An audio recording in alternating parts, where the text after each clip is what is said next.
Hello everybody, Sunful here, and today we are reviewing episode 24, Representation. Now, this review is going to be pretty short because even though it's a massive lore dump that I actually want to talk about the Gabriel family and the lore behind it, I don't have much time because at this point in time I'm just very busy with college and I'm sad I have to rush a few things, but at this point right now, I know I messed up my words there, just very busy and I don't really have much time to actually record or do any of the content that I want to do on this channel, but suffice to say I will try to do some of these. And since right now it's October by the time you're watching this, I don't know what I'm gonna do at this point because I'm just busy and unfortunately my classes aren't really very forgiving like they were in the past few years. Either way, let's start the video, and once we get to the massive lore dump into this episode, I will possibly just give you the brief summarization and the face value meaning of this lore dump. I might make a video on this massive lore dump here and what it would spell for the rest of the series, but I feel like some people already did that. So maybe try to search up that if you guys are actually figuring it out. But if you really want to know the face down value, like a face up value about this lore dump, just continue watching the video. But I won't really go into it since it's going to be a long talk and it'll maybe take me an hour if I actually do it correctly here. So yeah, pretty short. Let's just get to the video.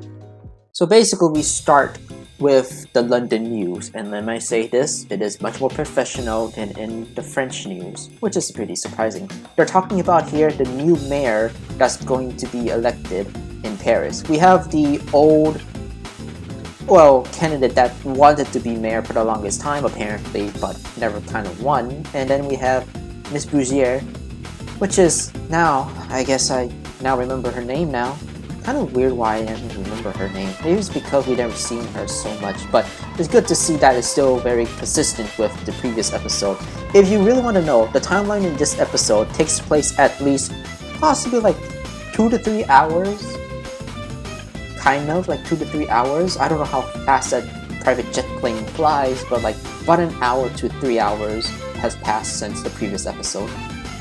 And of course, arriving to London, Adrian and Kagami, they have to keep the facade that they're a fashion couple by their parents, Tsurugi and Gabriel, which is pretty sad to be honest, but it makes sense since Gabriel's news about replacing, I guess, kind of made it full wide, but only people in Paris don't really know that this is still a thing out from the outside world. Everywhere else in the world still thinks that Adrian is with Kagami. I don't know if it's been retconned yet from in lore, but in their timeline, but yeah. It's kind of surprising that this news hasn't been brought up, but suffice to say, I should have expected this because, you know, we've been friends the whole time. I doubt the whole world has caught up to friends yet, at least to these private lives. Then again, surprising that Gabriel didn't really publicize his son's privacy, which is a little weird considering for what he is, but you know. Suffice to say, Felix is here too. Now I still don't know what his miraculous name is, but Felix and Kagami seem to be pretty much closer than how they were before when we last saw them, which was like, I don't know, 5-7 episodes ago. These two seem to be a very good couple at this point, very close indeed. Kagami is actually teaching Felix at this point to trust in others, and of course since Felix is technically the anti-hero of the series so far, their plan right now, thanks to Kagami, is to try to convince Marinette to help them. The reason why is explained later, but I'll tell you this right now, so we'll save some time. Kagami knows that Marinette is Ladybug because while there were a few times that Kagami actually secretly was eavesdropping on Marinette at her times of discussing stuff with Aya because, well, to be honest, she is a smart gal and it makes sense. She does consider herself a friend to Marinette and just worried about her well-being. Of course, eavesdropping makes her realize that she is Ladybug. Of course, this is her assumption because she hasn't seen full proof that she was Ladybug. But with Marinette actually talking about these Miraculous and stuff like that, considering that she never saw Marinette actually use a Miraculous beforehand, considered for that, you know, other than the Ladybug Miraculous, like, you know, like the mouse or any other animal type Miraculous out there. She assumes that Ladybug is Marinette and basically tells Felix about this. Felix, with kind of a lot of doubt, will go with Kagami because he trusts Kagami at this point, which is pretty nice and actually shows how much Felix is actually willing to accept help from others at this point. Adrian, on the other hand, just really wants to go back and see Marinette. So, as Cat Noir, he'll go as Astral Cat, you know, the flying power-up that he has, to go from London to Paris. Flag actually just asks him, why would you be doing this? Would it just be very suspicious that you have to cross London to France every single time? And he's like, well, yeah, but I'll make some sort of excuse. I don't know what exactly he said, but it's kind of like that. And after that, he just jumps out the window, transforms to Astral Cat, and basically flies to Paris. Pretty fast, honestly. Suffice to say that I do think that maybe France and London, like France and Britain, basically have the technical same time zones, or at the very least like super similar to those time zones. So while it's even in here, going back to Paris is just still nighttime there. Because remember, it's only like maybe 1 to 3 hours if you're flying, so who knows how fast Adrian was flying, but like pretty fast possibly, like maybe the speed of sound. You just like make it there before Paris was daytime or something. I really don't know. We came back to basically the party in Paris, you know, the end of the year party. Marinette's still crying. She hasn't really been able to clean up her makeup. Of course, she will be able to clean up her makeup in a few minutes here. But basically, she has a chat with Tiki, and about basically Tiki's worrying about Marinette's, you know, mental state at this point. Will she be okay going to the party? But Marinette thinks that as long as she doesn't attract so much attention to herself, she'll be fine. Unfortunately, since it's the party that Marinette is doing, everybody puts a spotlight on her, which is a little upsetting. But, I mean, Marinette should have expected this, but I guess she kind of forgot. Makes sense, honestly. The biggest depressing moment of her life just happened, and what might just make you forget on the actual little details, especially in this one. Now, you might think this is Adrian. This is actually Felix. Felix, somehow, I don't know how he and Gummy were here, but I guess either he flew or he just super jumped his way. I don't know. But yeah, they were just talking to each other about what I just said earlier, about Marinette being Ladybug and stuff like that. Felix disguises himself as Adrian, which is pretty easy, honestly, and tricks Marinette to actually follow him, which works.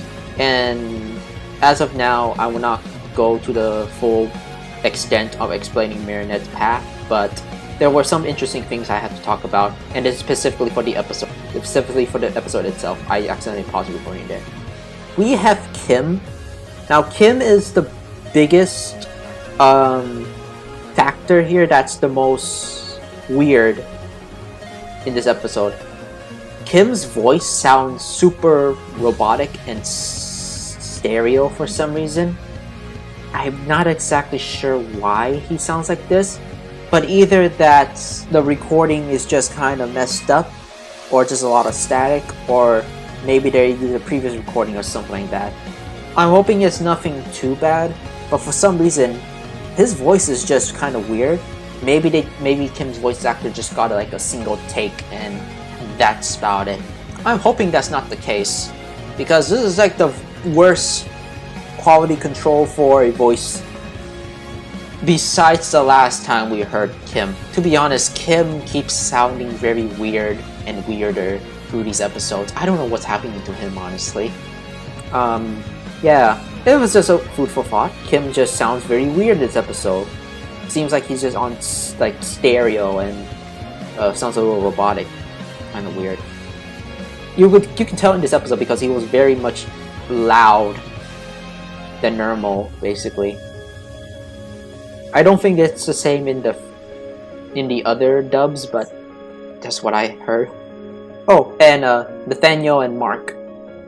These two are obviously a couple at this point. These two guys. To be honest, it was kind of there from the past few episodes.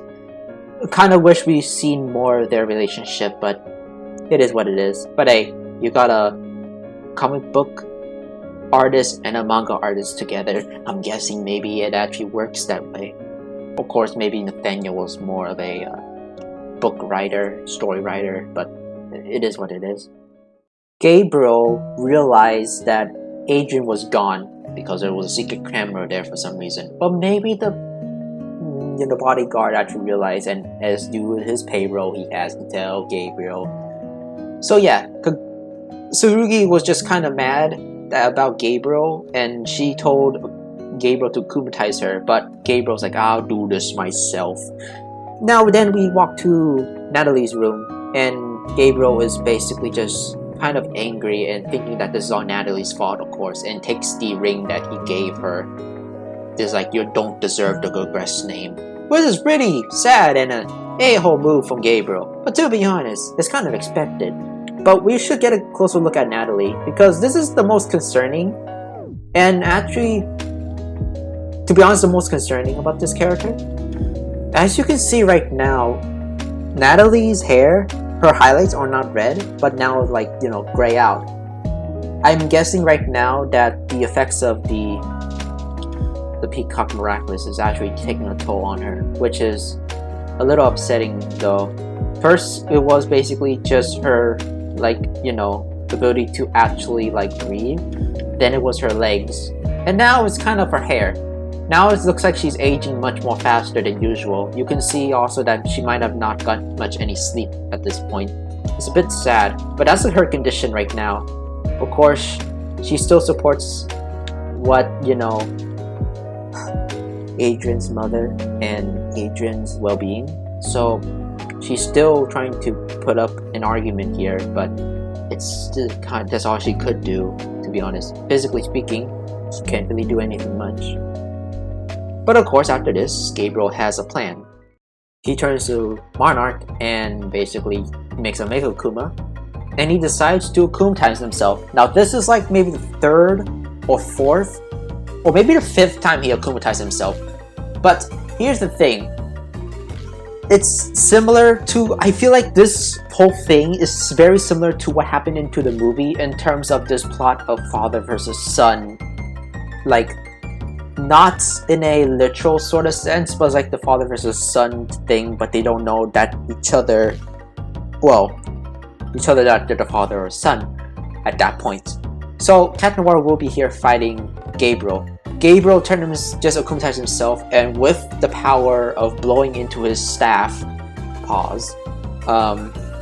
he can actually make your nightmares come true, or in terms, make you live your worst nightmare. Doesn't make them come true. It's just that you're stuck in a perpetual state of being in a dream state, basically, which is pretty bad. Now, considering that the movie, of course, I'm talking about the movie right now. Since the movie has Hawkmoth akumatized himself and made him God, I don't see what's stopping him now, since the movie kind of shows it. But the show is different from the movie, and if that really was truly going to happen, I mean, it's going to happen maybe sometime, maybe at the end of the episode. If it happens at the end of this season, like for the season finale, I'll be pretty okay with that, honestly. We have to match it somehow. But this power, this is the most competent Gabriel akumatization I have ever seen. Besides the very out there, God, that's a stupid email notification. Besides the clothes that he's wearing, he's very much competent in how he fights in this time. Of course, when appearing at a firework, he basically tells everybody where is his son and where is Marinette. Because we all know what he's gonna do to them. He's gonna do something bad to them. Don't know what type of bad, but pretty bad something. And then after that, some of Marinette's friends just kind of says no, and then he starts to shoot them like these dream dust or nightmare dust, basically. And now they're living in their nightmare. Basically, I'm not gonna get too much into it because it's kind of quick, but both Gabriel and Cat Noir start fighting. Now, I'm gonna make this quick this fight specifically is the most intense fight in terms of the tension in the atmosphere. There's nothing really going on in terms of the actual fight choreography, but the tense and the emotion in this fight is pretty much there, and it's all in the dialogue. To be honest, it's a really good way to put into this fight, and something I feel like what the series needs. At this point, Gabriel and Adrien, or Gabriel and Cat Noir, are basically fighting on what is right.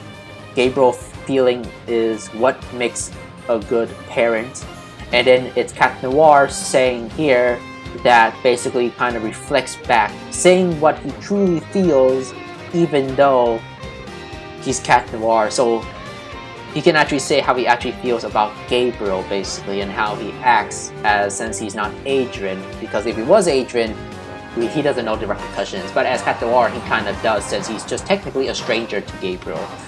But Gabriel was having none of this, and let's just say that Gabriel really had the upper hand here in this fight. Now, I'm not going to show you most of it, but maybe later in the episode. But again, this fight's actually pretty much very intense in terms of atmosphere and dialogue. So, in my opinion, that kind of makes this one of the better fights in the series. It's not good in terms of choreography, although it does have its moments, a bit more of a higher standard than the other episodes that have their own fight choreographies. But this is technically the third time in this season that we saw Cat Noir actually fighting seriously at this point. And of course with Gabriel having still his moves from being his reflexes as Monarch or Hawkmoth, and then having him akumatized, he still got it. So seeing these two at technically like close to their full power in terms of effort is pretty much a breath of fresh air, since most of these times the heroes or the villains usually kind of go all out while the heroes have to hold back basically.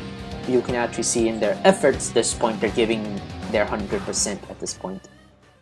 So basically we came back, Marinette was following, Felix, or she thinks it's Adrien. You can see that Marinette's right here, the little white thing here. Yeah, that's Marinette.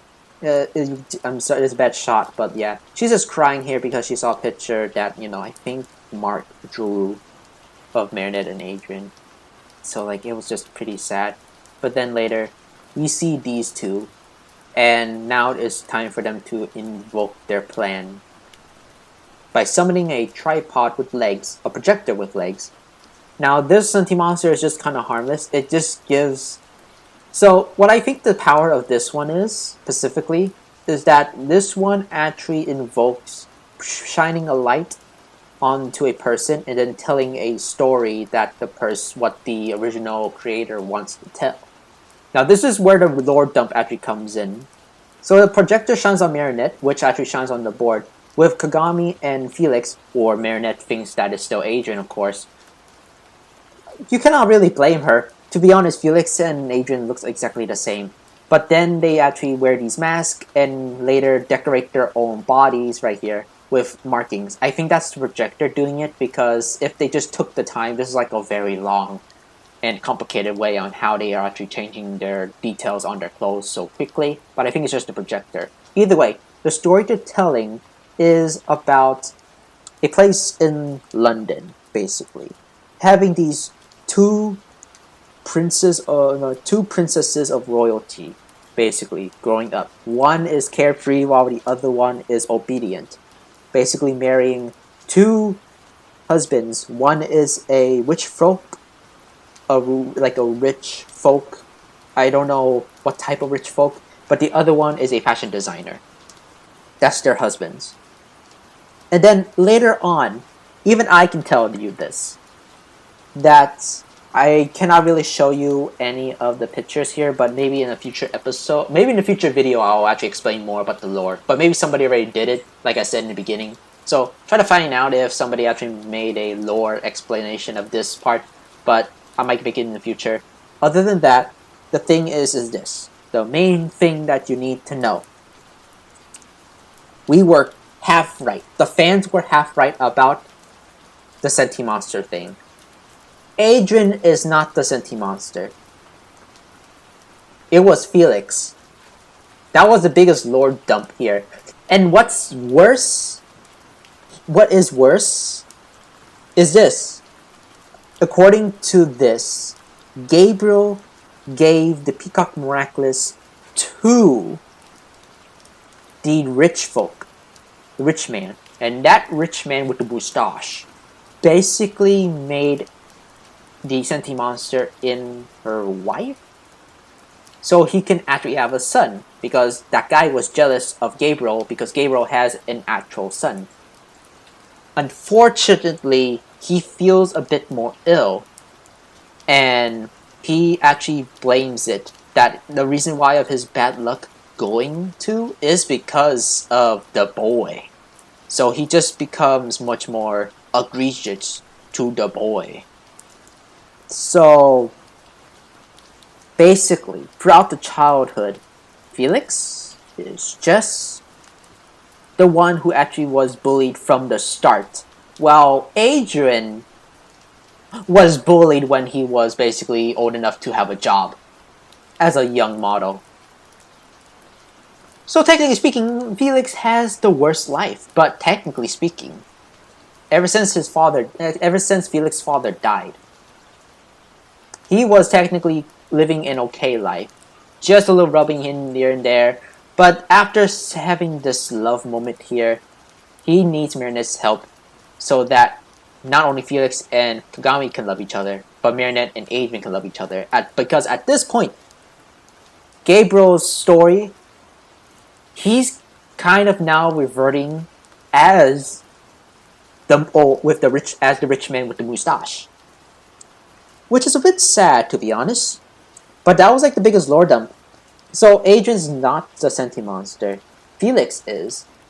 Gabriel's father was actually being pretty nice. However, it might just be a sense of rivalry with these two. So as a trick, giving him the power of making a sentient monster as his son drains the rich man's life force. Something similar to what Natalie's feeling right now. And then he died. So we can only assume that Natalie's gonna die soon. For Natalie. But, yeah. Now what this means for Gabriel's wife, don't know, honestly. I could explain a bit more and speculate, but that would be a bit too much. And we kind of very spin ourselves here, so yeah. But that's basically what the B-plot is. Marinette is just here, absorbing all of this. And at the end of this plot line, Marinette realizes that she's the only person who could actually help Adrian, but also now Felix and Kagami at this point. It will just be like a chain reaction. So that is her mission right now. So let's go back to Cat Noir, shall we? Unfortunately, with the end of the fight, Cat Noir actually gets succumbed to the nightmare dust, and his nightmare is literally being Chat Blanc. And basically, his fear, and the reason why I say is Chat Blanc as the, the substitute thing, right? Just a substitute meeting. But if you guys remember on how he was as Chat Blanc in the What If episode, the technical What If episode, he destroyed everything because he haven't really controlled his anger when he was akumatized. This is what he actually fears. And not only that, he fears that this will affect Marinette in the process, which did happen in a different timeline, which was now erased thanks to Marinette, because that thing was resolved. Because timeline in the Miraculous world is linear, not multiversal. Yet. But yeah, that's what he fears. And of course, Gabriel is still hearing all this, since he can still hear from the outside. Cat Noir was still basically talking in his sleep, so to speak. After this, Gabriel says that just to give him the Miraculous and he'll make the nightmare go away. And in a moment of defeat, Cat Noir said, "Take it." But luckily for him, the Resistance came in and start throwing stuff at Gabriel. Okay, I don't know who threw that tray at him, but it was one of them. It's just really weird that they all throw like pit balls at him and then somebody threw a metal tray at him. It was just funny. And Kim, while everybody was basically fighting, you know, Monarch at this point, or should I say, not Monarch. We all know it's Gabriel, right? Hint, hint. But Kim basically wakes up Cat Noir and sang in his weird voice that they need his help. Yeah, he still has that weird voice. Not as weird as the robotic voice, but you can hear the stereo for some reason. I bet that somebody else was here. I kind of forgot. This is the only screenshot I got because it was like the weirdest one I can find. But yeah, everybody basically is fighting. And then, before Gabriel did any more damage to these people, to basically like their friends, right? Cat Noir jumped in the nick of time and destroyed the staff. And then, you know, they were able to capture the Akuma. At least for until like Ladybug actually comes in and, you know, de-Akumatizes it, because they don't have no power against that yet. So after that, once Marinette woke up from basically having the lights jump scared out of her from a mannequin of herself as Ladybug, Marinette woke up, she checks the curtain, and yeah, well, look at that. It's just a reference to the anime version. The supposed anime version that we could have had, but thankfully we didn't have, because to be honest it would just be similar to Sailor Moon, basically. And now Marinette, more determined than ever, will actually help not just Adrian but also Felix and Kagami. Because she now knows the truth at this point, and now she has the information that she needs. As a mission well done, Felix basically brings Kagami back to London, and they have a little kiss before, you know, Kagami has to meet her punishment of leaving. Cat Noir is also here too, and back in Paris. He's gonna go to Marinette and actually tell him about the truth, revealing his secret identity. Unfortunately, that nightmares start to kick in. Now here's the thing, they're not able to de-transform, which is not be able to de-transform after using their superpower. So that was the thing. So their transformation is permanent. But the thing is, he de-transformed because it was out of shock.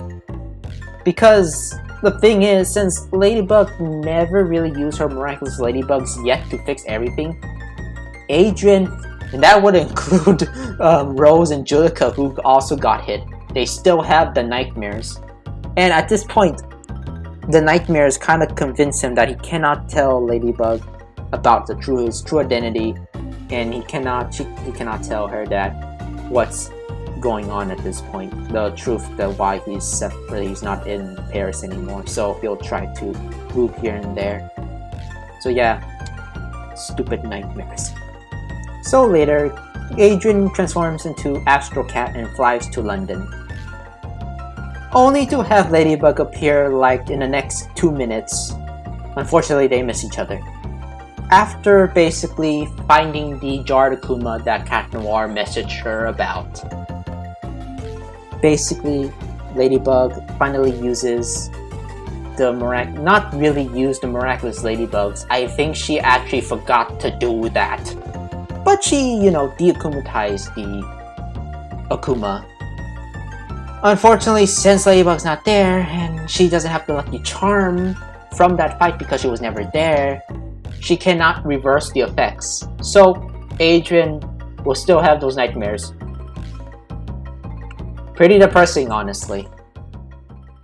And now we have Gabriel, and Gabriel's final words is that to Tsurugi that, well, since now Kagami and Adrian are all locked up in some containment cells for some reason, like they're from the SCP or something, I don't know, but like, yeah, it's time for the operation to commence, which is now the season finale, and that is where the episode ends.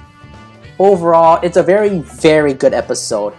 It is a bit, considering that the tone shift from this one, it is still sad and is a bit more emotion heavy, backing up from the previous episode.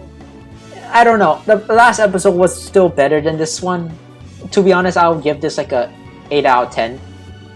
Again, the reason why, there's just the massive lore dump that finally now we have lore on the Agreste family finally, right? The Agreste lore, we finally have it.